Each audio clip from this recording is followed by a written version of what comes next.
Hi, I'm John Byrne with Poets and Quants. Welcome to another edition of the MBA adventure, Making It Happen with Fortuna Admissions. I have with me Carolyn Diarte Edwards, co-founder of Fortuna and a former director of admissions at NCOD. We're going to talk about a really interesting topic. The 4 things you need to know to get a killer recommendation letter from a recommender. What are they? Right. So, well, the first point is to start the process early. Right. And I'm talking about, at least 2 or 3 months ahead of the deadline, if not even earlier. And, I can't tell you the number of times when I was at INSEAD in the admissions office when, candidates would call in panic 2 days before the deadline and they've just realized that their recommender is away on vacation and there's no way that the recommendation is coming in by the deadline. It's way too common. And so, plan that ahead because you don't want to torpedo your entire application because of poor planning. And these are busy people, right? So you need to allow them plenty of time because you're asking them to do something that's above and beyond their day job, right? They're busy people. It's an investment of time and effort. So, And some can flake out. I've seen that. Right? Yes, yeah. And so you should probably be having discussions about this with more than 2 people. If you need 2 recommendations, have 3 or 4 options, right? In case somebody has to, is not able to do it at the last minute or for whatever reason.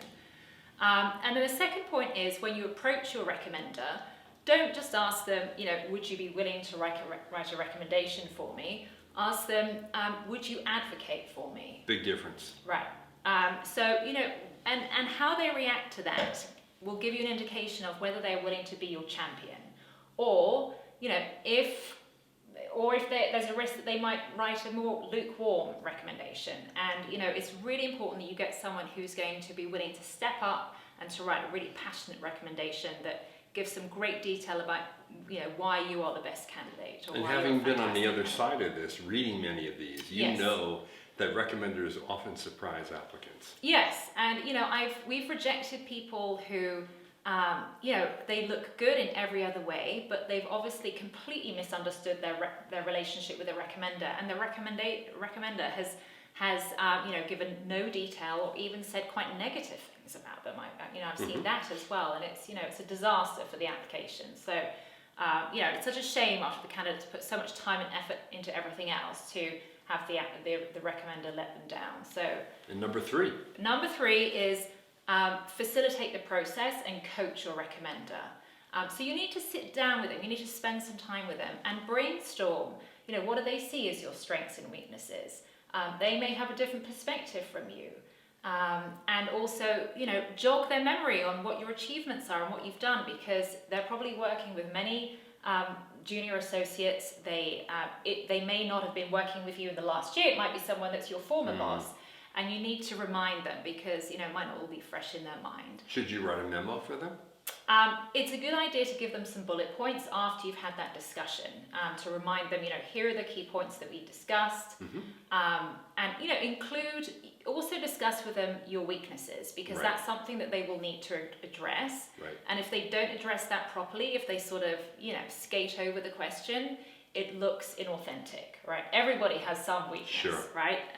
Some point of development. And so they need to address that head on as well. And then finally, I would say, I see an increasing trend of candidates who are being asked by their recommenders to just write the damn letter for them. Right, of course. Because they're busy, and it's easier if the candidate can just write it for them and save them all of that time, but you really don't want to do that. I've never seen a good recommendation letter that was written by the candidate. The best recommendation letters are written by someone who thinks you are fantastic, who wants to help you, and that will be much more positive and glowing than anything that a candidate would write about themselves.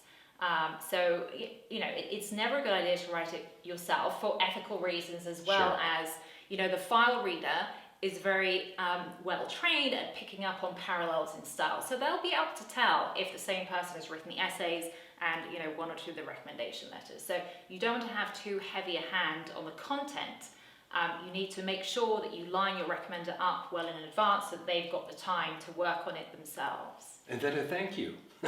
Yeah, absolutely. Take the time to write them a thank you note and keep them posted with the process because, you never know when you might need to ask them for a favor again. And so, do continue to invest and maintain that relationship.